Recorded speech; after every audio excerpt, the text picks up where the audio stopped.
everyone, it's Sandy with Animal Education and Rescue, and here is tiny little Skittles, and Skittles is here with Chloe, and Skittles is on Chloe's back, and Skittles is one of the many animals that I am currently fostering.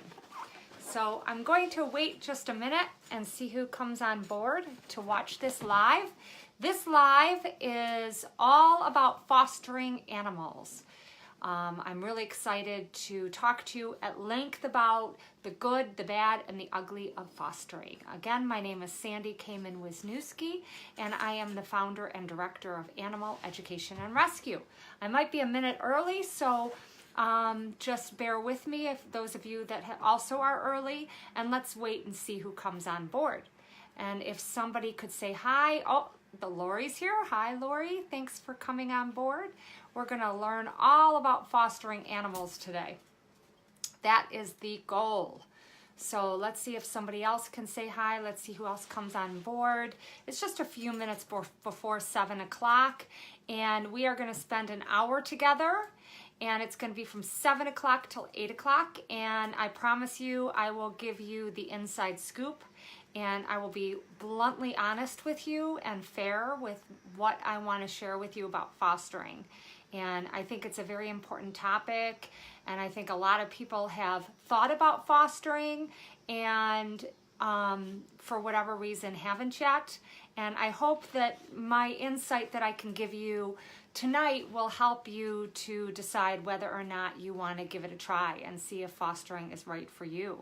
And for those of you that aren't interested in fostering and just kind of want to see what one of the inside, kind of dealings or businesses of running a nonprofit rescue / humane society is like, fostering is a huge part of it, and you certainly will learn a lot about fostering tonight just by being involved in this particular live.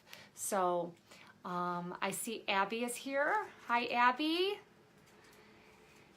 And we're just gonna give it about another minute or so and see who else jumps on board. In the meantime, we have in this room with us tonight, we have 4 animals. We have 3 kittens. We have Skittles, Twix, and Tootsie. And we have Chloe, a dog. And they're all kind of scurrying around me, playing and having a good time, and I'm sure they will come and see me. Chloe keeps eating the cat food, which I'm not thrilled about. Chloe, stop eating the cat food.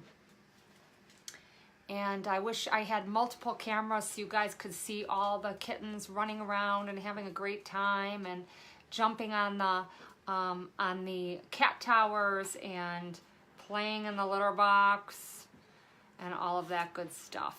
Hopefully going potty in the litter box. It looks like that might be happening. You don't need to see that. And so lots of stuff going on. Lots of stuff in here.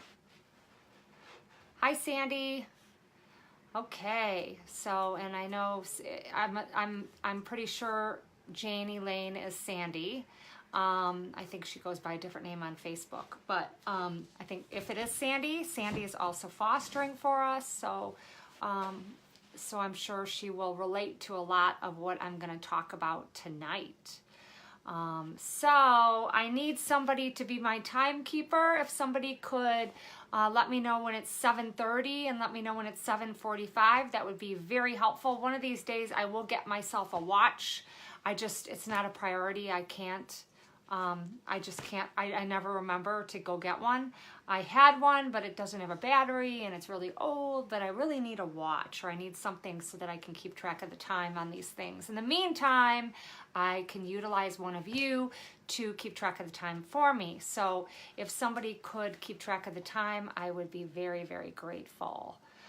All right, so we are going to get started on this very special one-time live where I'm going to talk all about fostering and my experience as a foster person. and how I got started, and I'm going to share some stories with you about some animals that I fostered to kind of explain to you through storytelling some of the ups and downs that I've been through. All of these are true stories, and they really did happen. I see Scott's here. Hi, Scott. Thanks for joining me.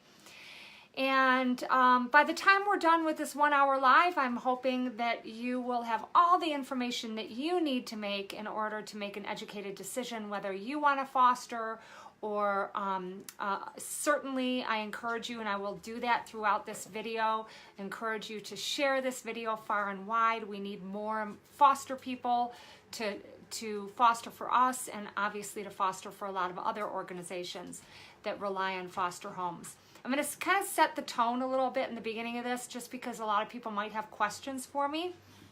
I am going to begin and I'm going to talk for a little while, and then periodically I'm going to stop and I'm going to ask, does anybody have any questions?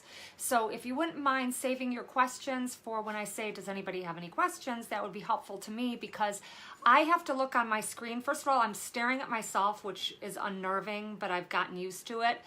But besides that, I see on the screen here your comments, questions, and so forth, and it can be distracting if the questions come in when I'm in the middle of a sentence or in the middle of a thought. The way you see it there, when you type it in and you see it on your screen, my understanding is that I get it delayed, so it's a little bit delayed for me to see it. And so it can be a little distracting. So if you could just wait till I ask, does anybody have any questions? That would be fabulous. So I want to give you a little bit of history. First of all, I started Animal Education and Rescue, which is a full-service humane society, back in 2003, September of 2003. So we are getting into 15 years running Animal Education and Rescue. And I have been fostering animals from day one. I was the first foster home, and I continue to be the foster home that is the go-to home. So when we can't find a foster for an animal, or a foster person no longer wants to foster an animal, and if I can't find anywhere else for that animal to go, it comes to me. My home has been lovingly dubbed the orphanage because over the years I have taken in animals that ended up being unadoptable for whatever reason, or never did get adopted. It could be because they were handicapped, had disabilities, had behavior issues, or unfortunately died in our care. Rusty, I can tell you Rusty, just as one of many examples, he came in, he was an 8-year-old Cocker Spaniel, came in with heart failure. And so he was basically, we were his hospice. And I gave him a wonderful 8 months of his life, and he slept with me every night in bed, and I loved him until the day I had to say goodbye to him. So that is just one example of why my home has been turned into an orphanage, and it really is an orphanage for animals, and I'm very proud of that. But I also have a lot of foster homes, so I have a lot of people throughout the years, throughout the 15 years, that have fostered animals for me, and in their own homes. And so I have a lot of experience working with a lot of different people that have been you know, amazing individuals that decided to open up their home and their heart to a homeless animal. So I have lots of experiences.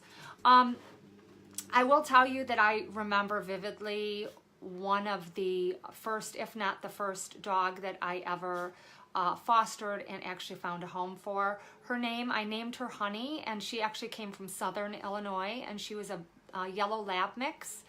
And Honey was a wonderful, wonderful dog. And I was very new at working in the animal rescue business. And so, you know, I was kind of learning as I went. Now, 15 years ago, there was no manual. There probably isn't even still yet a manual on running a nonprofit or humane society or rescue shelter kind of thing. And so I basically had to kind of learn as I went, and I didn't have really any kind of mentors that I could learn from. So I remember when I got Honey in, Honey actually came in with a couple other dogs. So I fostered, I think, 3 big dogs at that time, and Honey was the first one to get adopted. And at that time, Whoa. A kitty just jumped from high on the window all the way down. You okay, baby? Wow.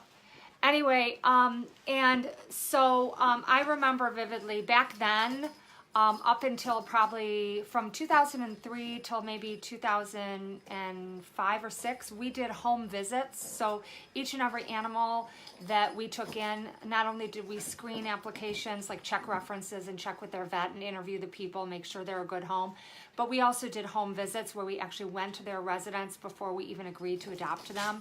It was incredibly time consuming, but I did go, oh, you know what? Her name wasn't Honey, it was Daisy.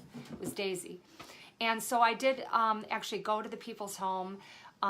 They lived in Gurnee, and it was a really nice, beautiful, gorgeous home in Gurnee. And I remember thinking to myself, this dog went from, you know, living outside in some shed in southern Illinois and then ending up at this horrible shelter, and then now is living like the high life as like a fabulous dog and you know, like fabulous home and beautiful home and loving, wonderful people, a family.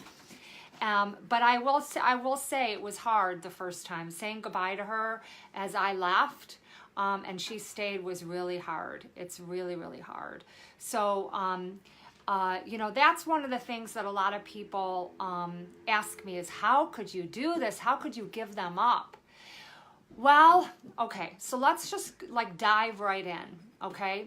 I remember another early dog that we adopted out. Her name was Holly, and she was like maybe she was a very fluffy dog, like a collie mix or something like that. Anyway, I found a home for her in Homer Glen, Illinois, and we did a home visit, took her all the way there, and I left her there, and I was seriously bawling my eyes out for a good 10 minutes on the ride home, like hyperventilating when I left her.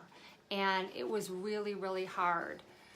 So I get how hard it is, but you know, this is the bottom line. My motivation was to save more animals. And I knew that if I kept every animal that I fostered, I would not be able to continue saving animals.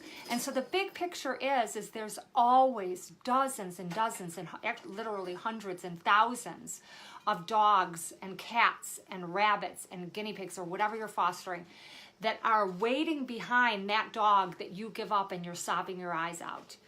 The key is, I always tell people, is making sure that that animal goes to a good home.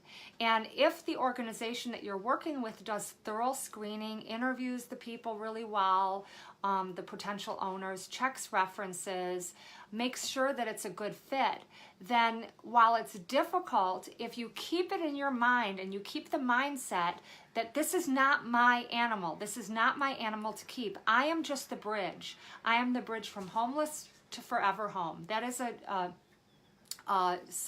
quote that I'm quoting Shirley Haslow, who was a longtime foster of mine. She ended up adopting the last dog. She didn't even foster him. I was fostering him. She actually was moving and she couldn't foster anymore, and she ended up adopting a dog that I fostered. But she fostered over 24 dogs for us, and she never kept one. And she let them go to their new homes with a big smile on her face, and she was so happy about it. And she really, really never got like caught up in the I want to keep the dog. So the first step I would say is going into it saying, I am not going to keep this animal. I have no intention of keeping this animal. It's not my animal to keep. I am a bridge to forever home. And that's what I would suggest, and really being steadfast in knowing that there's so many animals behind that animal that you're fostering. Just visualize them standing in line like they're waiting in a really good movie. They're waiting to see a movie and there's a line around the theater. Well, imagine a line behind you of animals wrapping all around your house. That's what it's like. Okay, so there's no shortage of animals that need to be fostered. As soon as we keep the animals we foster, we end up not being able to foster anymore, and then it becomes a big problem. So, so that's, I guess, my 2 cents with the first question people always ask me is, how do you give them up? Okay, so that's how you have to go into it, with that mindset, and to celebrate your role as a foster person, not to celebrate your role as the person that ends up adopting the animal. But I will tell you on that subject, absolutely hands down, 50% or more. By the way, if we get cut off, because it just almost got cut off, if we get cut off, just wait there and I'll get back on, okay? We'll just have to redo it because we're having internet problems here. So what was I saying? Now I don't even remember. Anyway, okay, I'll get back to it, I'm sure, or somebody will remind me here on Facebook. So anyway, that's kind of the scoop on fostering and my attitude towards it. So let's talk about some of kind of the nitty-gritty about fostering. And I'm going to be bluntly honest with you. When you foster, you have to expect and anticipate that there's going to be challenges and problems. Okay. Oh, thank you, Abby. Okay, so let me go back. 50%, more than 50% of people that end up fostering end up adopting the animal they foster. Okay, so a large percentage, even with kind of us trying to get people to go into it with the attitude that they're fostering to give up, there's still a large percentage of people that end up adopting the animals that they foster, which is in one way great for the animal and obviously great for the people that adopt them because they're happy, but it's frustrating for me, and I'm sure every other person that is involved in rescue, because we end up losing the foster home that we had. And so it's like a revolving door. We're constantly looking for new foster people because people end up adopting the animals they foster. And it's frustrating because, you know, it's very hard to find good fosters. And we train them. We spend a lot of time, at least I do. I spend a lot of time training them and holding their hand the first time they foster, making sure they have everything they need and they're doing everything right. And so it's a tremendous amount of effort on my part. And then if they end up adopting, it's like, you know, it is a little frustrating. Okay, so thank you, Abby, for reminding me of that. Okay, so now we're going to fast forward to what I was talking about that I can't remember now on that either, since I'm flipping around on things. So let's just talk, nitty gritty. Okay, let's talk about the nitty gritty of fostering. Okay, so you are going to have problems, hands down. Okay, you are going to have problems. When you get an animal in that you're fostering, a person fostering has to understand that if the animal's a stray, we have very limited information on that animal. Very limited, if anything. I mean, maybe we know when we took that animal in, it didn't bite our hands. You know what I'm saying? But we don't have, we're relying on the foster family to figure that all out. Okay? So there is some element of not knowing what's going on. We do our best because of just having the experience that I have. I'm pretty good at like evaluating an animal right away and kind of knowing right away if they're going to be a problem behaviorally or whatever. But I certainly can't know if a stray is housebroken. I can't ask them. Do you go potty outside? I can't ask them. You might get an animal with fleas. We do our best to ensure that you don't, but that could happen. And, you know, we obviously give flea and tick preventative for the animals. You could have an animal that's really scared and they don't understand what's going on in their lives. You could have an animal that is sick, that isn't feeling well, that ends up needing to go to the vet. They have diarrhea, you know. You could have an animal, you could end up taking an animal in that has some separation anxiety, and when you leave, they scratch your door up. There are definitely some challenges in fostering, okay? And those are just a few that I can tell you that I have experienced. Now, I foster many animals at a time, and so another reason why we dubbed our house the orphanage is because our house not only is a place for unwanted animals to go that have nowhere else to go, but they've pretty much destroyed our house. Now, understand that we have multiple foster animals at a time, and you know, it's overdoing this for 15 years, and so we've had to redo our floors. You know, our doors are pretty scratched up. We joke around, we call it chic vintage. You know, so that's on kind of a bigger scale. But certainly there's things in your house that can be destroyed from a new animal that comes in. If a cat could scratch your furniture, or a dog could chew up something that you don't want them to. But there's ways to minimize the damage or the destruction or the hardship or whatever that you go through as a foster. So, you know, I can tell you that when I get a new dog in, I'm going to use dog as an example because they're the hardest animals to foster. So when I get a new dog in, that new dog always gets crated initially, actually for quite a while, until I can get to know their personality and can start trusting them, and then they never get run of the whole house, ever. You know, they might eventually get run of like the kitchen or the dog room or whatever. And certainly in the beginning, the way to avoid potential problems with dogs fighting or a dog going after a cat or whatever else is when you are not there to supervise them, they need to be crated. A dog needs to be crated. So there's logical things you can do to minimize damage to your house and minimize the risk that animals will get in a fight when you're not around, okay?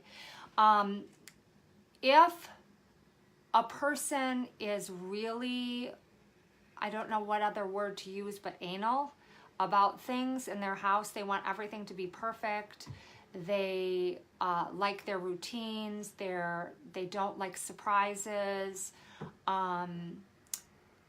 they are very clean, like overly clean, let's say, you know, they like things just so.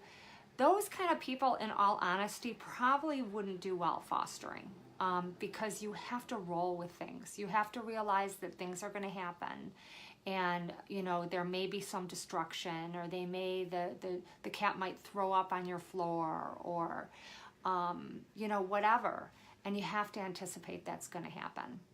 Okay, so now I'm going to give a minute or so to see if anybody has any questions at this point about anything I talked about. And then I will continue. I'll talk about some of the other things, some of the stories that I have about animals that I've fostered. I can share some stories, some really heartwarming stories and some difficult stories and so forth. Does anybody have any questions so far? And if not, I will continue. I see Alyssa is on board here, and Michelle came on, and Mary, and I know Abby's here, and Scott's here. So I'm not seeing any questions. Sometimes there's a delay, and so the questions come in kind of delayed. So I'm not seeing any questions, so I'm going to continue, and if I get any questions kind of coming in a minute or so, I'll stop and somebody will remind me where I was at, okay? All right, so you know, I'm going to share with you some stories of some of the animals that that I've taken in. And now keep in mind, when I tell you these stories, understand that a lot of them, all of these animals that we take in, I'm the one that does all the intake. So I decide where the animals are going to go, and some of the animals I choose to let stay at the orphanage. And some of the animals I look to find foster homes based on the people that we have and what they're willing to foster. So at one time, this was way back in, oh gosh, 2006, we used to take in rabbits from the Anti-Cruelty Society in Chicago. And at one time, I had something like 15 rabbits on my porch in cages. And I had teen volunteers that would come every day and clean cages and feed the rabbits, and then you know, rotate them around in like an exercise area that they can run around in. And that I did for about 2 or 3 years. The Anti-Cruelty Society spayed and neutered all of the rabbits before we got them, which was a huge perk at the time. One time we took in a male and a female dwarf rabbit, and the rabbits were really cute, but really feisty and like not very nice, kind of aggressive. And one day I went in to check on them, and they had like a little house inside their cage, and I lifted the little house and I was like, what is that?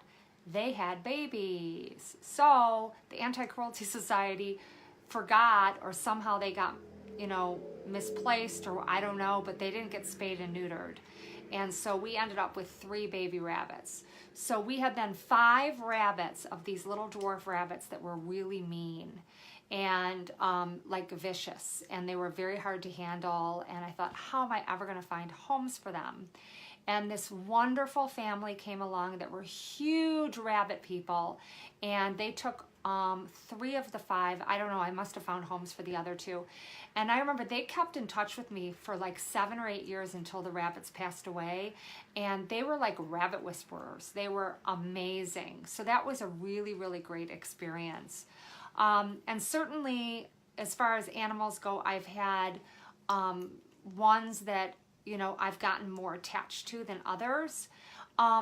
Since I started animal education and rescue, we've taken in, I don't know, 3,000 or 4,000 animals. And of that, I've probably fostered, either for a short time or until they got adopted, 60% of them, 70% of them. And so now, after doing it all these years, when we make sure we find a good home for an animal, and that's the key, is finding a good home for them, then I'm like, bye, see ya. There's no crying on my part. I'm like, bye, next. Who's next? Who's coming next? I have no problem letting go of animals at all. So I'm going to tell you another story about kittens that we took. This was a couple years ago, and if you followed us for a while, you may remember this. We took in, I think it was 3 kittens, and they were about 3 months old, and unfortunately they got very sick. And the kittens ended up slowly dying in my care. And I actually held them as they took their last breath.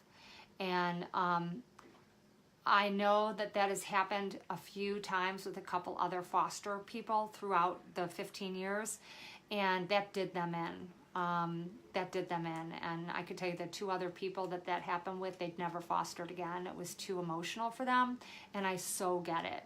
I think you have to be a really strong person, and you have to be able to see the big picture again, imagining all these kittens waiting behind, like waiting in line, and really visualize that in order to get past something as horrible as that. And it was really, really hard. There's no doubt about it, but I'm glad that I was able to make them comfortable. I did my best. And that's something, when you're a foster person and you get a sick animal, then, you know, there's a lot of vet visits. There's a lot of going to and from the veterinarian.